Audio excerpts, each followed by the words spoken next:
عليكم ورحمة الله وبركاته داوديال تلفزيون كاستين aad nagala socotaan waxaadna ku soo dhawaataan barnaamijka arrimaha bulshada oo maalin walba khamiis ah aad ka daawataan muuqaal baahiyaha STN barnaamijka isbuucan waxa ugu la sugan Abubakar oo asagoo ka shaqeeya company ee dhanka caafimaadka iyo shaqada uu abuura dhalinyarada Abubakar soo dhaw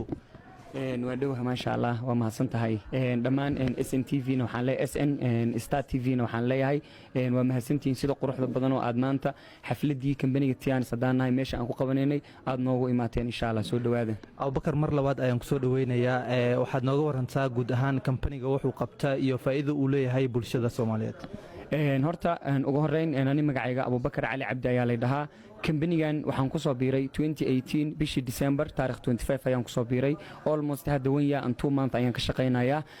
kambanigan wuxuu qabtaa laba shay oo muhiim ah labadaas shay oo qofka bini aadanka mid kamid ah haduu haysan uu sanoolan karin shayga koobaad oo uu qabto waxa loo yaqaanaa healthy waa caafimaad shayga labaadna waxa loo yaqaanaa wealthy dhaqaale iyo shaqo abuur kambanigan wuxuu sameeyaa caafimaad iyo shaqo abuur kambanigan wax yar profile-kiisa ama taariikhdiisa kooban hadaan la wadaaga bulshada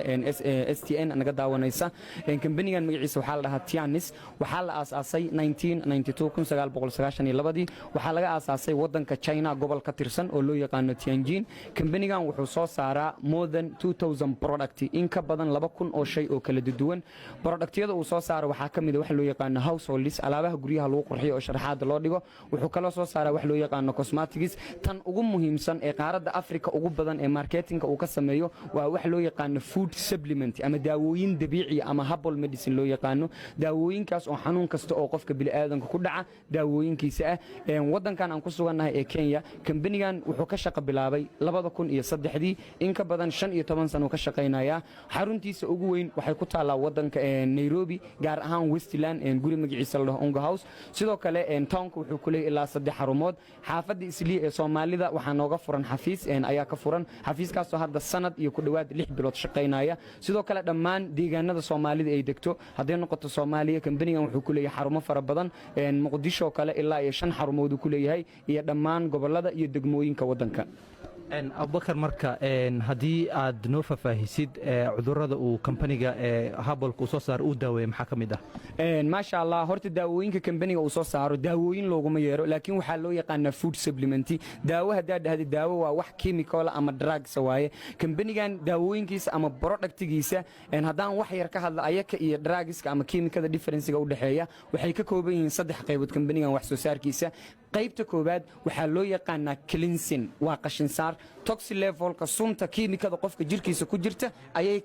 ka cleansing garaynaysaa ku dhaqaysaa oo maanta qofka bini aadanka inay xanuun ku dhaco waxa sababaya poison ama toxic level jirkiisa ku jirta qaybta labaad wax soo saarka kambaniga waxa loo yaqaanaa replenishing waa nafaqayn mineralki fitamiinadii nafaqadii waxyaabihii jirkaaga u baahnaa dib kugu soo celinaysaa qaybta saddexaad ee wax soo saarka Tianis ay soo saarto waxa loo yaqaan preventing oo difaaca jirka dhisaysa oo qofka bini aadanka maanta immunity system wax loo yaqaan ama WBC white blood cells difaaca jirkaaga maanta haduu liita ama weak uu yahay mar walba waxa kugu dhacay inuu xanuunka si sahlan kugu dhaco hadaba daawooyinka Tianis laba siyaabood loo isticmaalaa ama laba dad ayaa loo ogol yahay inay isticmaalaan sida koowaad loo isticmaalo inuu qofku markaas xanuun qabo xanuun weyn sida gas dhiikar baabasiir cancer allergy oo uu isdaweynayo iyo inuu qofku markaa normal yahay because of maanta ma jiro qof 100% caafimaad qaba dadka adduunka ku nool 80% waa sub health way bukaan socod way dhamaanteen waxaan nahay bukaan socodanahay marka kambanigan daawooyinkiisa waxa loo isticmaalaa for prevention ka hortag because of maxaa la prevention is better than cure ka hortag wuxuu ka fiican yahay isdaweynta marka kambanigan xanuun guud oo dadka bini aadanka ku dhaca inuu qofku xanuunsan yahay iyo inuu bukaan socod yahay ka hortag uu isticmaalaa inta waa loo isticmaalaa daawooyinkiisa Abubakar waxaan daawanaynaa ama daawadayaasha aan ku duweynaa qaar kamid ah dadka ayagu ka faa'iideystay mise kambaniga Tianis inay ku soo biireen faa'iidooyinka kala duwan dhanka caafimaadka dhanka dhaqaalaha intaba ka helay daawadayaal